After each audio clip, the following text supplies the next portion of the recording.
Jadi kalau dilihat hanya dalam beberapa jam saja, kurang dari 24 jam, itu Hmm. perbincangannya lonjak hingga lebih dari 126%. Di saat yang lain anggaran dihemat-hemat gitu ya, inefisiensi dan lain-lain, tapi begitu masuk ke DPR justru diberikan anggaran 50% lebih besar dibandingkan tahun sebelumnya. Nah, Ya. dari 3 klaster ini kita tahu kemudian, oh ternyata sepertinya ada 3 agenda yang terpisah, 3 agenda yang berbeda. Bahkan setelah terpilih kemudian mereka tidak turun ke daerah, itu bagi saya brengsek.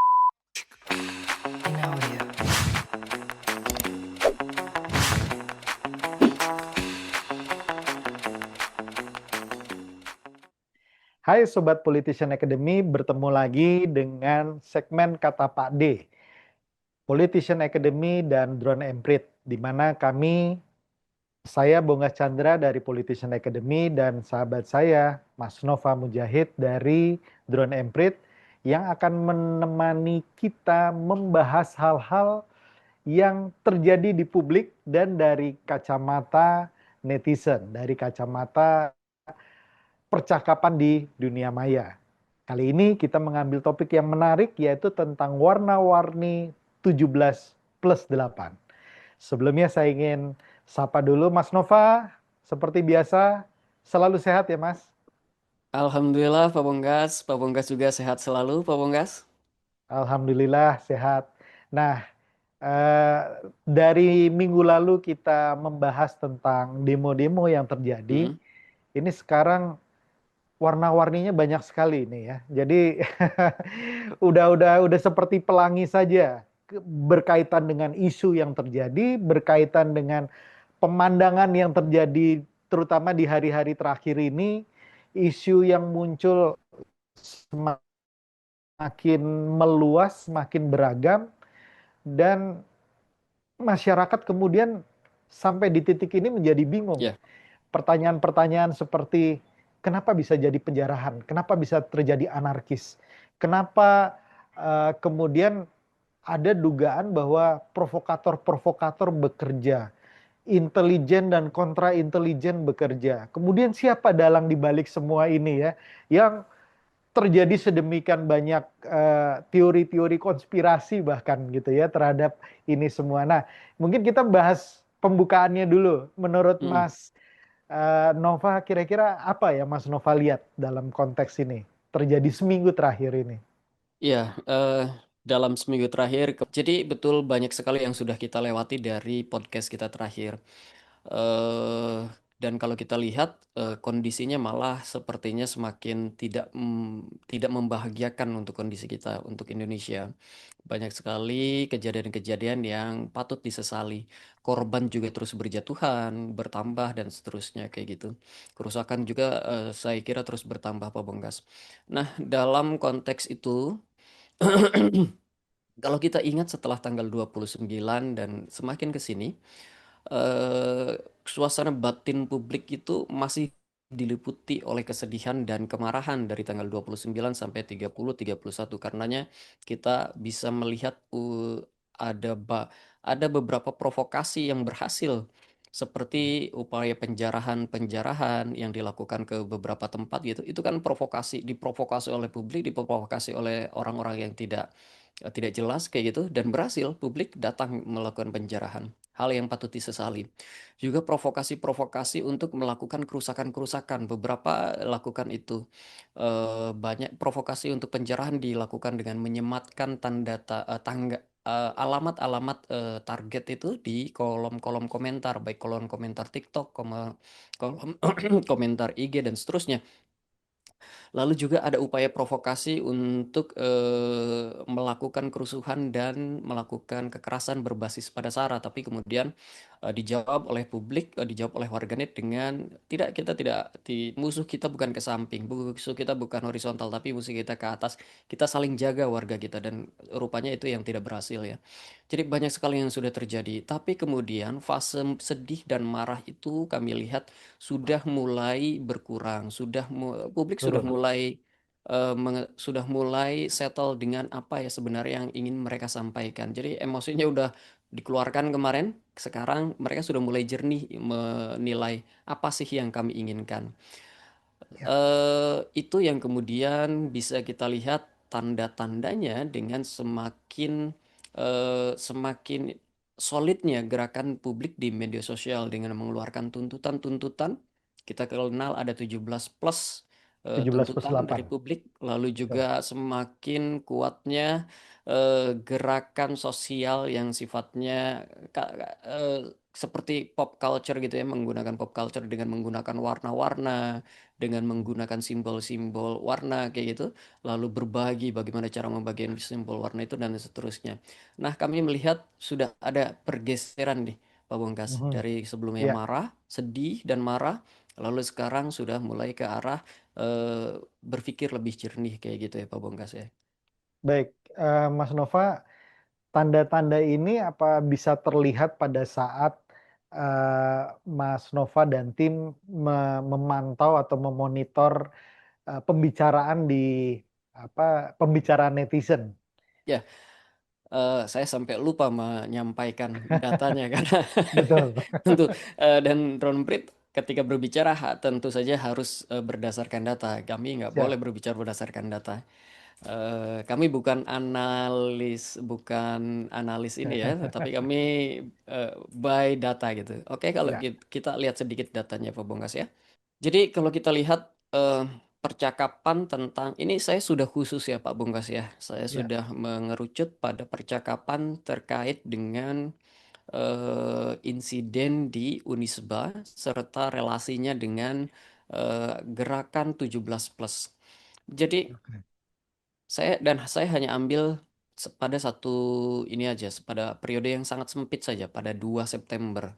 Karena ke Unisba itu eh, aktivitasnya pada pada tanggal-tanggal itu kayak gitu. Ada serangan kalau kata netizen itu ada serangan ke Unisba pada tanggal-tanggal itu, pada tanggal itu. Jadi kalau dilihat hanya dalam beberapa jam saja, kurang dari 24 jam, itu Mhm. perbincangannya lonjak hingga lebih dari 126%.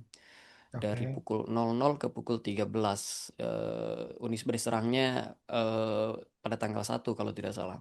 Jadi melonjak lebih dari 126%. Pada saat yang sama, itu pada hari itu juga, eee, perbincangan publik itu sebenarnya sudah semakin mengental, Pak Bunga, sudah semakin mengkristal. Apa saja sih yang diinginkan, yang diharapkan oleh publik, kayak gitu. Nah, kalau kita lihat trennya itu kelihatan kalau trennya, terus terus menanjak ya, Pak Bunga, daripada tanggal 2. Nah, kalau kita bergeser sebentar. Maaf volumenya dulu, volumenya memang, cukup tinggi 44.000 dan empat ini, puluh empat ribu seratus tujuh puluh ini enam. tinggi sekali hanya dalam jangka waktu 24 jam kurang dari 24 jam itu 44.000 itu tinggi sekali dan kebanyakan memang ada di, Twitter ya. Lalu kalau kita geser, apa saja sih yang terjadi pada tanggal sekian? Ya, Mmm, ada beberapa ya, emosinya itu masih sedih, terutama sedih karena kalau sebelumnya sedih karena ada korban meninggal pada tanggal 29, kalau pada tanggal 2 ini sedih karena kampus justru diserang aparat. Karena Unisba itu ternyata kampus yang dijadikan, ya, tempat untuk, publik, demonstran yang yang terluka. Jadi mereka dikumpulkan di desa dan ketika ada pelemparan atau kata bahasa netizennya ada ya. diserang gitu, itu tentu saja yang pertama kali adalah sedih. Yang kedua tentu saja, berharap untuk ini tidak terjadi gitu, harapan gitu ya. Nah, tapi kalau kita lihat percakapannya, narasinya seperti apa sih, memang cenderung negatif kepada aparat dan ini menilai ini adalah sebuah pelanggaran HAM. Dari sinilah kemudian warna-warni yang sekarang ramai digunakan oleh teman-teman Gen Z, teman-teman demonstran di media sosial, itu makin mengental, makin menguat kayak gitu Pak Bongkas. Mhm. Lalu tentu saja kalau sentimennya tidak ada yang positif kepada aparat ya, karena kelihatan betul belum lama itu terjadi dari tanggal 29 ke tanggal 2 itu.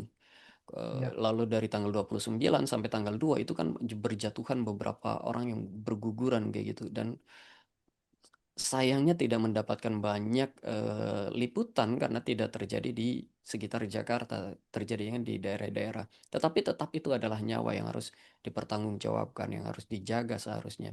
Kekerasan, represif yang berulang, lalu juga kerugian infrastruktur dan ekonomi karena terjadi pembakaran dan sebagainya, itu yang banyak sekali disampaikan oleh publik kayak gitu.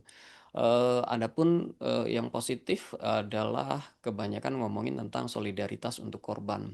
Justru solidaritas ini awalnya didorong oleh tidak hanya oleh publik tetapi juga oleh media. Jadi disampaikan di media sosial, tapi kemudian diperkuat oleh media massa kayak gitu, Pak Bongkas. ya, Nah, kalau kita lihat pada tanggal 2 itu kenapa saya ke tanggal 2, karena pada tanggal-tanggal ini kan tanggal-tanggal krusial ketika perbincangan itu semakin mengental. Kalau kita lihat pada tanggal 2 itu, kelihatan kalau kronologi kerusuhan di Unisba itu banyak sekali yang diamplifikasi oleh publik. ya, Lalu hmm, kecaman-kecaman terhadap penyerangan itu ya, juga kesadaran bahwa ini banyak sekali perempuan yang menjadi korban, karena beredar banyak sekali video-video tentang korban dan kebanyakan perempuan. Banyak sekali perempuan yang menjadi korban dan kayaknya ini ditangani dengan secara khusus kayak gitu ya. Harus ada penanganan khusus terhadap korban-korban perempuan ini. Kemudian itu kan direspon dengan ajakan dari untuk dari Konde kalau nggak salah, dari salah satu ini, salah satu, apa namanya, yayasan Konde, itu ya, untuk lebih lebih lebih wise kepada pendemo perempuan kayak gitu, Pak Bongkas. Jadi dari sinilah, saya kira bisa dikatakan titik balik perbincangan publik terhadap segala macam perbincangan publik mulai mengkristal itu, mulai kelihatannya tuh betul-betul di sini ketika perbincangan dan diskusinya menjadi semakin menguat, semakin mengental, dan suara-suara yang disampaikan juga terus ada yang berulang, ada yang baru, dan respon aparat kan kemudian terus banyak sekali direspon dengan respon-respon yang represif ya. Dan perlu ya, diingat pada tanggal ini, pada tanggal 2 adalah sehari sebelumnya atau pada malam harinya sebelumnya itu, Pak Prabowo berkunjung ke korban demonstrasi, tapi dari pihak Polri, dan kemudian memberikan apa gitu ya, memberikan pernyataan-pernyataan yang dinilai, waduh ini kayaknya berbahaya nih Pak Prabowo pernyataan-pernyataannya, kayak gitu. Jadi ini kemudian orang mulai melihat bagaimana sikap pemerintah dan harus disikapi seperti apa, sehingga muncullah 17 plus dan warna-warni itu karena perbincangan semakin mengeras di sini, semakin mengkristal di sini Pak Bonggas. baik. Mas Nova, sebelum kita masuk kepada kristalisasi tuntutan dan warna-warni 17+8 ini, saya sedikit mau ngajak di mana diskusi atau pembicaraan yang muncul di media sosial itu berkaitan dengan eh, konten kreator yang kemudian menjadi aktivis gitu ya. Mhm, Jadi banyak konten kreator yang kemudian menyuarakan berada di depan publik mhm, ya. Kita sebutkan beberapa nama, bisa kita udah tahu semua gitu ya, yang kemudian kita lihat sebetulnya konten mereka positif gitu ya, itulah yang mhm, diharapkan. Tapi kemudian juga muncul anti terhadap kelompok-kelompok ini juga gitu ya. ya, Jadi kelompok ini katakanlah difitnah. Jadi ada yang bilang, oh ini bagian dari konspirasi, ini duitnya udah cair, yang ini begini, yang itu begitu ya, gitu. Jadi masyarakat juga pada waktu itu dibuat bingung karena terjadi saling menuduh betul, ya, terutama di media sosial. Nah, eh, Drone Emprit melihatnya seperti apa gitu ya? Apakah terjadi polarisasi seperti itu gitu ya? Karena kalau kita lihat di berita-berita online, tuduhan itu marak sekali. Yang ini menuduh itu, yang itu menuduh ini, yang ini bilang ini kita murni pusing gitu ya. Nah, Ya, ini ya. memetakan dalam konteks di media sosial untuk drone emprit apa melakukan hal itu juga, Mas? Ya, kalau kita lihat polarisasi di media sosial itu sebenarnya terjadi, Pak Bonggas. Tapi untuk melihat itu sepertinya kita harus kembali pada tanggal 25 karena ini tidak Hmm, rangkaian demo ini tidak terlepas dari rangkaian demo tanggal 25. ya. Nah, pada tanggal 25 yang terjadi itu adalah memang terjadi publik datang dan berdemonstrasi kayak gitu ya, berdemonstrasi di mana di depan DPR. Depan ke DPR. Tetapi agenda yang muncul di publik adalah Berbeda-beda. berbeda-beda. Seperti kita Ya. sampaikan sebelumnya, agendanya ternyata berbeda-beda, nggak sama ini. Dan itu kelihatan kemudian kalau kita ingat lagi ternyata ajakannya kan nggak jelas dari siapa, agendanya apa juga nggak jelas kayak gitu dan seterusnya dan seterusnya dan itu memang tercermin di media sosial. Kalau kita lihat sebentar petanya seperti apa, kita harus melihat konteks kalau kalau ada polarisasi di media sosial kita harus melihat konteks polarisasi itu dari tanggal 25 karena Hmm, pada tanggal 25 lah semua ini berawal gitu ya. Ini ya. tanggal 28, 29 adalah rangkaian tak terlepas dari tanggal 25. Meskipun konteksnya dan tuntutannya agak berbeda. Jadi pada tanggal 25 bubarkan DPR itu bisa dikatakan ada dua klaster besar, klaster yang pro pada demo bubarkan DPR dan klaster yang kontra bubarkan DPR gitu. Dua klaster yang setidaknya mempertanyakan apa agenda, apa keuntungan yang membubarkan DPR seperti itu. Nah, oke, kita tahu yang klaster yang mempertanyakan setidaknya atau yang kontra terhadap agenda 25 pembubaran DPR itu adalah sebagian besar didorong oleh klaster-klaster aktivis yang bertanya betul kenapa, apa agendanya. Meskipun kemudian beberapa dari mereka turun juga ke lapangan karena kalau benar kejadian tanggal 25 itu ada yang datang dan tidak ada yang bisa mewartakan atau tidak ada yang mengingatkan kapan harus bubar gitu itu kan berbahaya. Nah, tapi kita di media sosial coba kita lihat tanggal 25 klaster yang pro itu sebenarnya terbagi tiga Pak Penggas Ya. adalah yang betul-betul datang dan hanya menyuarakan bubarkan DPR. Mhm. Ada yang datang dan menyuarakan meminta Pak Prabowo membekukan atau membubarkan DPR. DPR. Itu sudah dua klaster tuh. Ada satu Mhm. lagi yang datang dan menyuarakan adili Jokowi. Jadi ada Hmm, tiga tuh setidaknya. Nah, ya. dari tiga klaster ini kita tahu kemudian, oh ternyata sepertinya ada tiga agenda yang terpisah, tiga agenda yang berbeda. Ini satu, pada tanggal 25 kondisinya seperti ini. Lalu kemudian ya tanggal 25 berakhir, bubar, menjadi perbincangan di media sosial. Kayaknya ini ada yang mendukung, kayaknya ini ada yang meng-create dan sebagainya dan sebagainya. Kecurigaan itu terus di-maintain, terus dipertahankan sampai tanggal 28. Nah, pada tanggal 28 itu kita lihat ada demo buruh pada tanggal 28 pagi. Tetapi kalau kita ingat bukan aktivitas ya, apa namanya? eh insiden yang mengerikan dan memilukan itu kan terjadi pada 28 malam.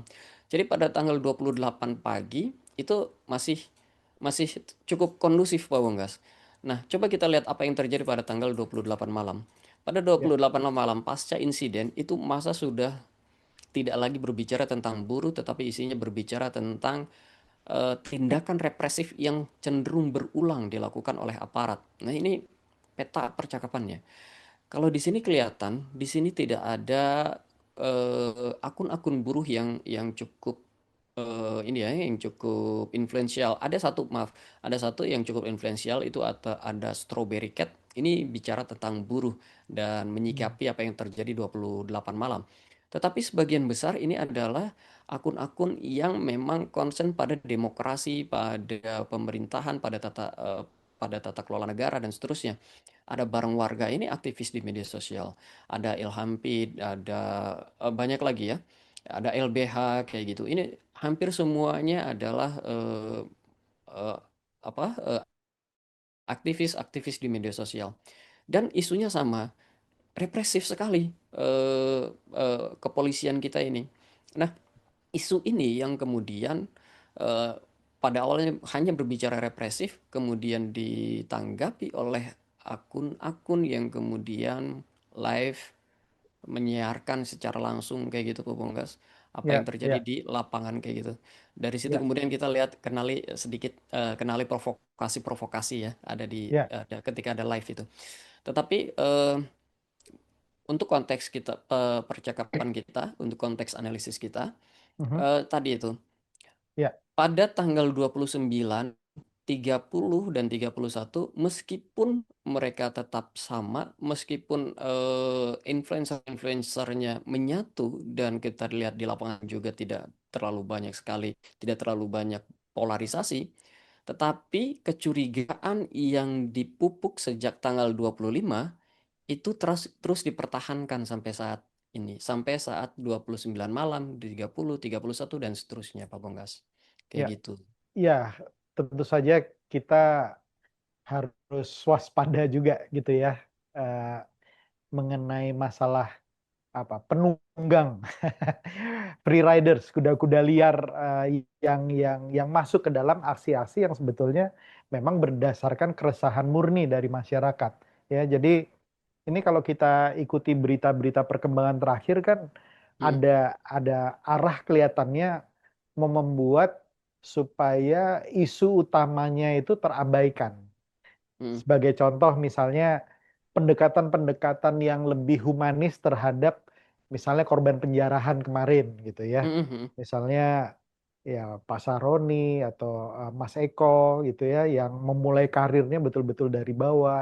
Mereka sebetulnya orang yang pekerja keras dari nol kemudian kaya dan menjadi anggota apa menjadi elit politik itu baru berikutnya, tapi harta kekayaan yang hasil sebelum menjadi anggota dewan pun ikut terpengaruh. Kemudian ada mm, mm. pembicaraan lagi mengenai dalang, konspirasi teori, buronan yang apa memberikan dana terhadap Iya, aksi-aksi demo tersebut.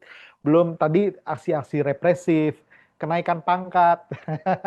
Ya, kemudian ada juga masalah kemarin darurat militer dan darurat sipil gitu ya. Jadi begitu banyak isu yang muncul pada satu waktu tertentu. mm, Nah, ini kan kekhawatirannya adalah masyarakat kemudian tidak fokus lagi terhadap apa sih sebetulnya masalahnya gitu. iya, Masalah sebenarnya mm, kan lebih kepada kita menuntut transparansi, kita menuntut reformasi, kita menuntut empati dari elit politik terhadap apa yang terjadi saat ini. Begitu ya. betul betul.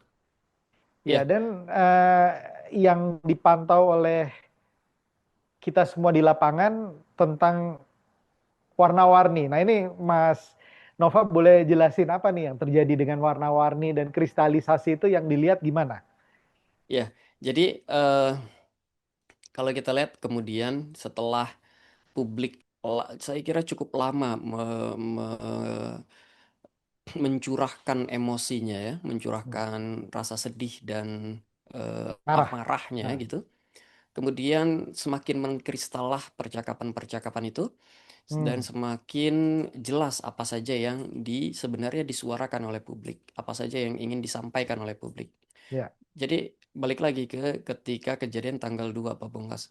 ya, Jadi momen Unisba inilah yang menjadi salah satu pembeda, bukan pembeda, bisa dikatakan ya, menjadi salah satu poin penting ketika kristalisasi percakapan itu dilakukan, disarikan, dikumpulkan oleh publik. Pada tanggal 2 juga pe- pemberitaan dan pembahasan terkait demonstrasi di Indonesia itu menjadi percakapan internasional kayak gitu.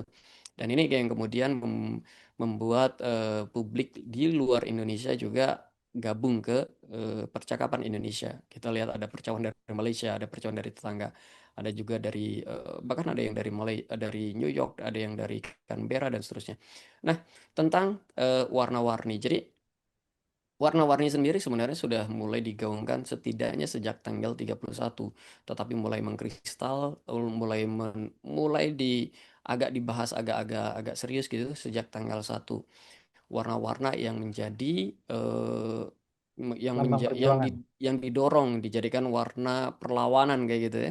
Ada Resistance Blue, Brave Pink, dan Hero Green. Ini tiga warna yang didorong untuk dijadikan simbol perlawanan eh, teman-teman di media sosial.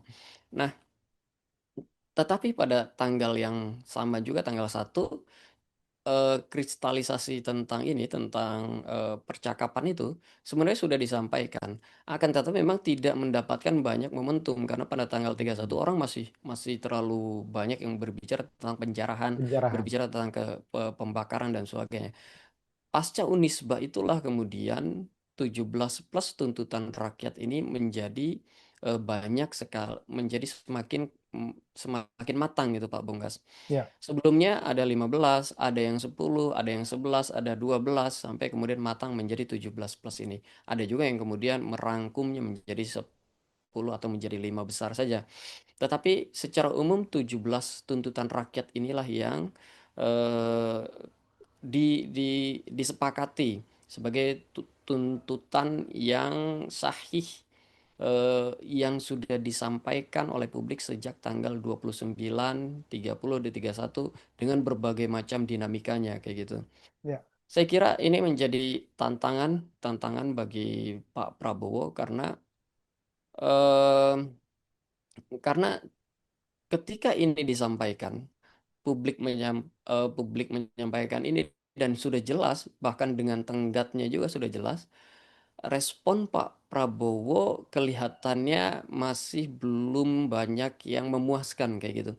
Terutama eh, eh, bawahannya ya, ya respon bawahannya kemudian oleh publik kan dilihat sebagai respon presiden kayak gitu. Respon polisi ya dilihat sebagai respon presiden. Respon tentara dilihat sebagai respon presiden kayak gitu.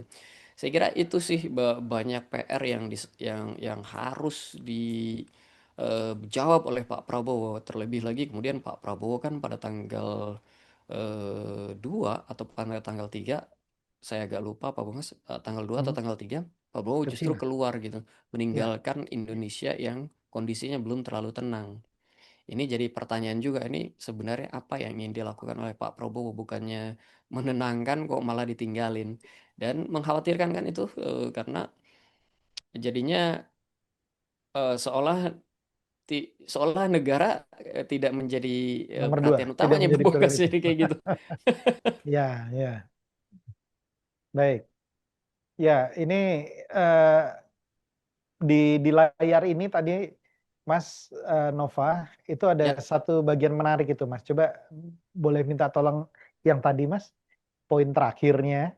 Nah, poin terakhir ini, hal ini menjadi tantangan bagi pemerintah dan Presiden Prabowo karena narasi publik tidak lagi sepenuhnya dikendalikan oleh institusi tradisional, melainkan oleh figur digital yang mampu memobilisasi dukungan massa secara cepat dan terorganisir.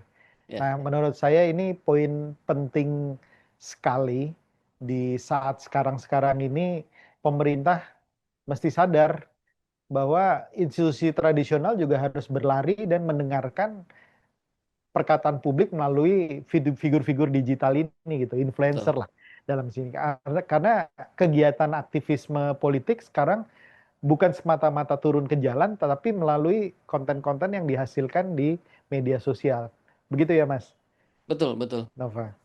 Influencer-influencer, terutama influencer mikro, influencer ya menengah gitu, itu justru menjadi kanal, menjadi rujukan publik. Dan sebenarnya ini catatan juga Pak Bonggas. Ya. Ketika publik tidak lagi merujuk pada media massa dan Mhm. merujuk pada pemberitaan atau informasi yang beredar di media sosial, Ya, maka yang dikhawatirkan adalah adanya penyebaran hoax yang tidak terkendali. Ada misinformasi dan disinformasi yang membahayakan kayak gitu ya. ya, Apalagi kita dengar ada upaya untuk membatasi media massa melakukan live report kayak gitu.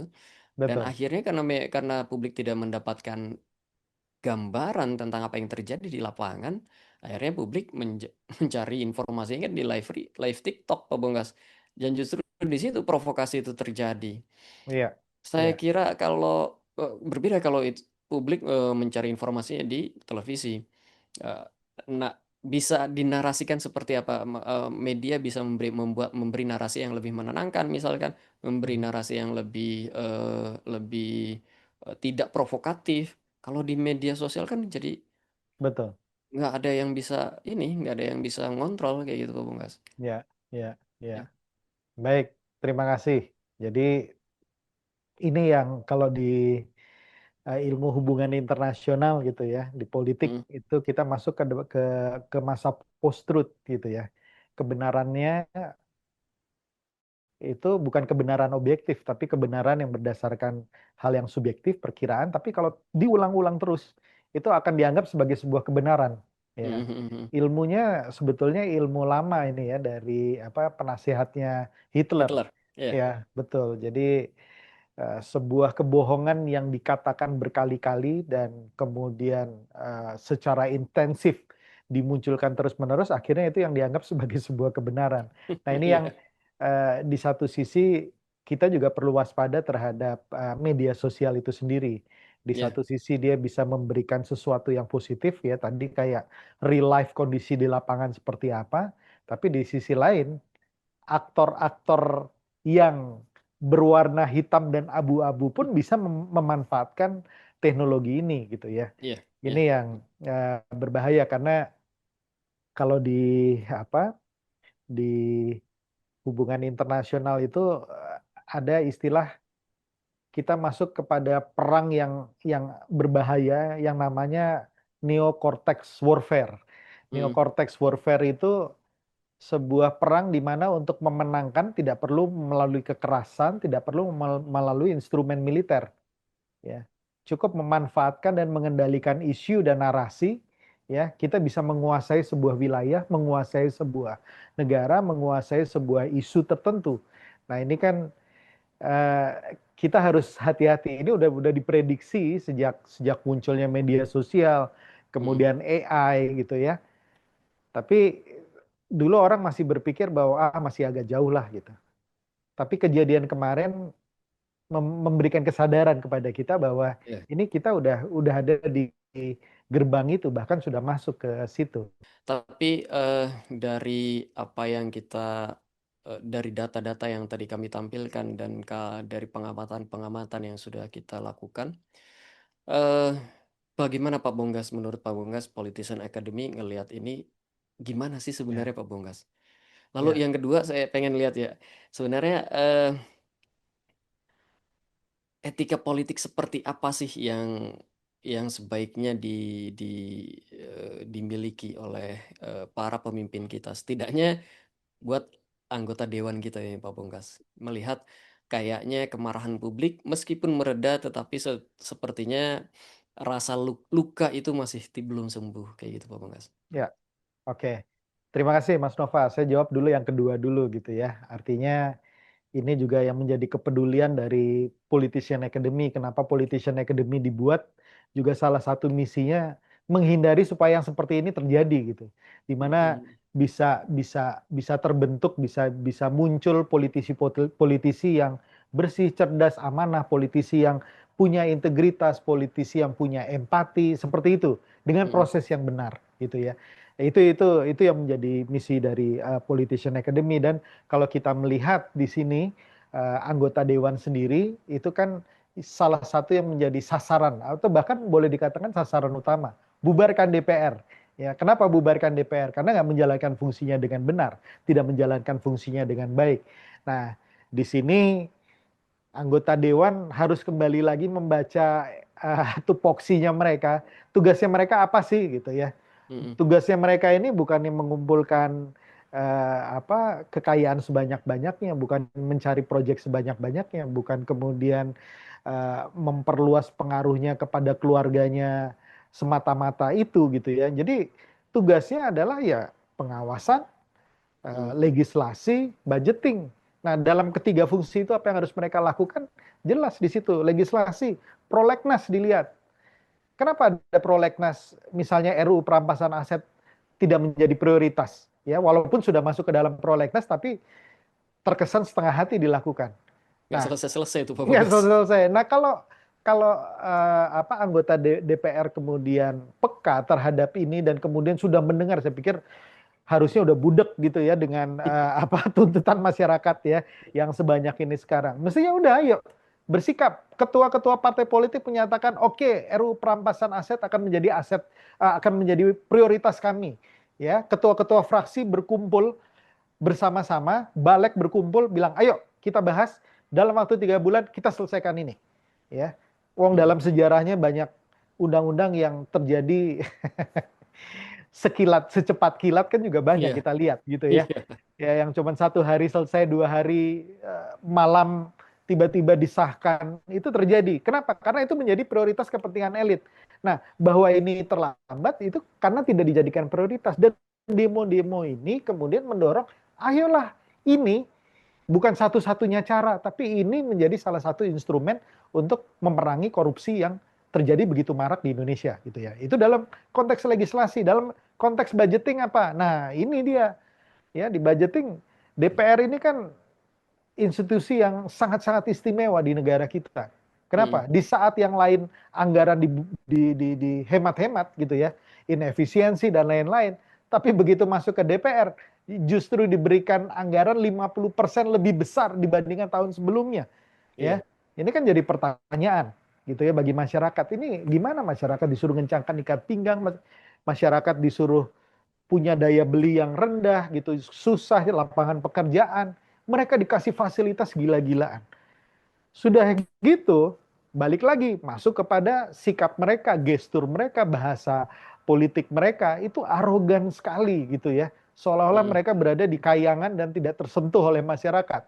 Nah, ini kan hal-hal yang menurut saya harus dikoreksi dengan sangat tajam oleh partai politik ya dan anggota parlemen ya, terutama mm, ketua fraksi partai politik, ketua partai politik harus mereka tunjukkan bahwa ini loh komitmen kami gitu. Ya ini kan udah dikasih deadline semua itu. iya, Tuntutan 17+8 ini kan udah dikasih deadline. Nah, iya, tanggapan terhadap deadline itu gimana? Kalau mereka bilang ya nggak bisa semudah itu kan, undang-undang itu harus begini, harus begitu, harus ada tahapannya. Yes, oke, kita tahu. Tapi kasih masyarakat kepastian iya, ya melalui bahasa bahasa gestur yang positif ya, misalnya statement ya, nggak cukup cuma minta maaf gitu, nggak cukup kami siap menerima mengapresiasi tapi kemudian pintu DPR masih ditutup rapat gitu kan ya. Jadi ini paradoks-paradoks yang masyarakat pengen melihat ini segera segera diselesaikan ya. Jadi tadi beberapa hal yang berkaitan dengan fungsi pokok, masalah integritas, kemudian masalah transparansi ya, masih banyak anggota dewan yang tidak menjalankan tugas dengan baik, misalnya melakukan kunjungan kerja, kunjungan reses, yang kemarin di spill di media sosial ya. Kalau ada kunjungan kerja di luar negeri 5 hari atau 7 hari, hadirnya cuma 1-2 hari, habis itu pulang lagi ya iya, supaya masih dapat sisa tabungan gitu ya, atau dua iya, hari sisanya jalan-jalan bersama keluarga gitu ya.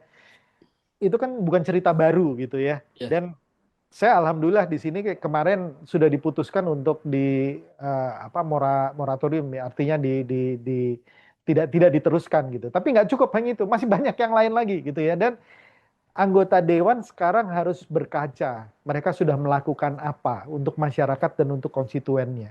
Karena bagaimanapun mereka dipilih oleh konstituennya. Bahkan setelah terpilih kemudian mereka tidak turun ke daerah, itu bagi saya breng, maaf ya saya nggak tahu kata-kata yang paling ini untuk menunjukkan kemarahan dan akumulasi dari kekesalan itu apa gitu ya. Tapi itulah kalau kita berbicara mengenai elit politik, harusnya ini jadi momen untuk berefleksi, untuk kemudian berkaca dan memperbaiki diri mm, secepat mungkin. Secepat mungkin ya. Karena ada deadline-nya.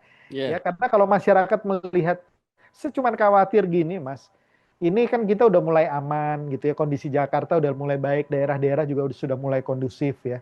Saya cuma khawatir setelah ini, kemudian semua berjalan seperti biasanya mm, lagi mm, gitu loh. mm, Nggak ada sebuah tuntutan ya. Padahal kalau kita lihat tadi dari apa narasi publik, kristalisasi tuntutan ini bagus sudah dilakukan ya. Kristalisasi itu artinya masyarakat nggak mau dibawa kemana-mana isu yang bagi mereka tidak terlalu penting gitu ya. Tapi lebih kepada ini loh tuntutannya 17.8. Bagaimana? Nah, di dalam tuntutan 17.8 itu kan dibagi yang untuk TNI apa, yang untuk polisi Ya, apa, yang untuk anggota dewan, yang untuk pemerintah apa. Ya udah itu PR-nya, itu dijalankan gitu ya. Itu kalau kalau dari saya. Dan kemudian tadi pertanyaan pertama melihat gejala ini seperti apa? Kalau saya melihat justru dengan ini ada yang khawatir bahwa Indonesia akan menjadi negara besar gitu ya. mm, Jadi kalau saya juga kebetulan mungkin karena background saya dari hubungan internasional, saya juga melihat bahwa ini nggak lepas dari konstelasi politik global juga apa yang terjadi di dunia internasional gitu ya. Dan Indonesia baru terbuka ternyata sangat kaya sekali gitu ya, penghasil apa namanya sumber daya alam dan mineral yang luar biasa sekali. Dan menurut saya nanti ke depan akan terbuka lagi, ternyata potensi Indonesia masih luas. Dan dengan potensi seluas ini, bila dikawal oleh elit-elit politik yang baik, oleh presiden yang firm, oleh pemerintah yang konsisten, amanah, mm, ini betul-betul akan menjadi negara yang luar biasa. Tetapi kita mesti ingat banyak juga yang tidak suka mungkin dalam konteks ini Indonesia menjadi negara hebat dan kemudian diganggu dan mengganggu ya. Bahwa itu kemudian ada kompleksitas dengan masalah dalam negeri, yes, yes, itu betul ada. Tetapi kita juga harus melihat kondisi geopolitik yang ada dan kita juga harus pintar bersikap dalam konteks ini ya, karena foreign policy kebijakan luar negeri itu memulai pada saat domestik politik itu selesai. Jadi hubungan antara geopolitik dan domestik Indonesia juga menurut saya sangat sangat penting. Nah, balik lagi ke pertanyaan bagaimana melihat, kalau saya terus terang melihat satu hal yang positif, Mas, mm, dengan tadi warna-warni 17.8 gitu ya. Artinya Gen Z terutama dan anak-anak muda bergerak dengan pop culture ya, dengan sesuatu yang familiar bagi mereka ya, seperti pada waktu bendera One Piece muncul iya, gitu ya. Ini kan iya, sebuah sesuatu yang pop culture gitu ya, yang protes tapi dengan cara yang elegan sekali mm, gitu ya. Kan tadi warna-warnanya ada lambang dari keberanian, lambang dari ini. Nah, ini menurut saya suatu hal yang positif gerakan seperti ini gitu ya. Eh, Artinya mereka coba calm down gitu ya, mencoba tenang di tengah hiruk pikuk yang terjadi, dan kemudian mencoba untuk menyatukan kembali visi mereka dan mengkristalisasi tuntutan yang ada. Nah, mm, kemudian tugas dari elit politik adalah menyikapi tuntutan itu. Jangan sampai tuntutan itu kemudian menjadi santai aja, nanti aja gitu. Jangan mm. seperti itu. Nah, saya nggak tahu dengan drone emprit atau dengan Mas Nova sendiri melihat apa yang terjadi, kira-kira bagaimana Mas? Kalau dari kami Politician Academy seperti itu. Apa yang sebenarnya gini Pak Bongkas, apa yang terjadi di media sosial itu sedikit banyak, bahkan bukan sedikit banyak, banyak sekali yang terkoneksi, yang merepresentasikan apa yang terjadi di media, di offline conversation. Apa yang tidak bisa mereka sampaikan dan ungkapkan di percakapan biasa, itu mereka berani untuk menyampaikannya di media sosial. Karena itu ketika tuntutan-tuntutan ini mengkristal, saya yakin ini adalah, dan memang kalau kita cek itu memang betul itu yang diminta oleh publik kayak gitu. Jadi apa yang disampaikan 17 plus ini betul merupakan apa yang dirasakan oleh publik di lapangan kayak gitu. Saya kira publik secara umum, tuntutan-tuntutan ini mewakili suara publik secara umum, Oke, dan itu harus dijawab betul. karena eh, di sistem demokrasi, bukan sistem demokrasi ya, tapi lebih tepatnya di sejarah demokrasi Indonesia, Ya, ketika pemerintah dan rakyat, dan DPR betul-betul jauh dari rakyat, kita tidak ingin koreksi-koreksi di jalanan itu terus dilakukan, Pak Bonggas. betul. Karena kayaknya sejak 98 banyak sekali nih koreksi-koreksi dilakukan justru di jalanan ketika Ya. pemerintahnya agak membelot gitu, ketika pemerintah agak melenceng, DPR agak melenceng. Sistem koreksi seperti ini ya diperlukan, tetapi jangan sering-sering kayak gitu. Anggota DPR dan pemerintah cukuplah bekerja dengan baik saja, jangan korupsi, sudah. Betul, betul. Kan Gen Z, masyarakat kita ini masyarakat yang baik banget kok. Lima, ya, 3, 4 bulan lagi mungkin ini sudah dilupakan. Tetapi ya, jangan diulangi, karena kalau diulangi lukanya masih terasa. ya, Bisa kejadian lagi hal seperti ini. Saya kira itu aja sih ya, pemangkas. betul. Ya, kalau demo itu kan sering dianggap sebagai parlemen jalanan, ya.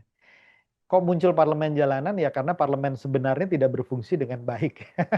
Mungkin simpelnya itu sebetulnya gitu ya. Sehingga sekali lagi jangan cuma demokrasi, sistem demokrasi ya yang namanya demo, yang namanya ini itu kan sesuatu yang wajar dan normal. Jangan dilihat itunya gitu. Tapi kita lihat bahwa kalau sampai demo terjadi berarti ada saluran-saluran yang terhambat, yang tersumbat. Nah, yang terhambat dan tersumbatnya di mana? Itu yang harus kita carikan solusinya ya, Betul. sebagai bangsa maupun terutama sebagai mereka yang memiliki otoritas gitu. Ya, Kita harapkan eh, apa negara kita membaik ya, bahwa apa yang kemarin terjadi yang korban jiwa sejauh ini udah 9 Mas ya. 9 atau 10 ya? Ya, 9 10 atau kalau nggak 10. salah. Dan Hmm. yang saya dengar di luar sebetulnya korban jiwanya lebih banyak Hmm, hmm, hmm, dari ini gitu ya. hmm, hmm. Kita nggak ada yang tahu gitu ya. Tapi jangan sia-siakan pengorbanan mereka gitu Ya, ya dengan kemudian menganggap hal ini remeh dan kemudian tidak dilanjutkan. Jadi pemerintah perlu merespon, tapi bukan cuma merespon, tapi merespon dengan cepat. Itu yang jadi catatan saya, Mas Nova. ya, Ya, Mas Nova, sekali lagi terima kasih untuk diskusi kita kali ini. Sekali lagi kita mengharapkan supaya kondisi negara kita membaik dan apa yang dituntut oleh eh, sebagian besar dari masyarakat, tuntutan 17+8 itu kemudian bisa dijalankan oleh mereka yang berwenang, mereka yang mempunyai otoritas. Dan itu juga menjadi refleksi bagi kita sendiri untuk bagaimana kemudian memperbaiki demokrasi dan memperbaiki negara kita. Saya pikir itu dulu, Mas Nova, kita sudah ya. cukup banyak dan panjang lebar. Semoga apa yang kita diskusikan memberikan kontribusi positif bagi bangsa kita. Terima kasih Mas Nova, sampai Terima ketemu kasih, Pak lagi Menggas. dan salam kebangsaan.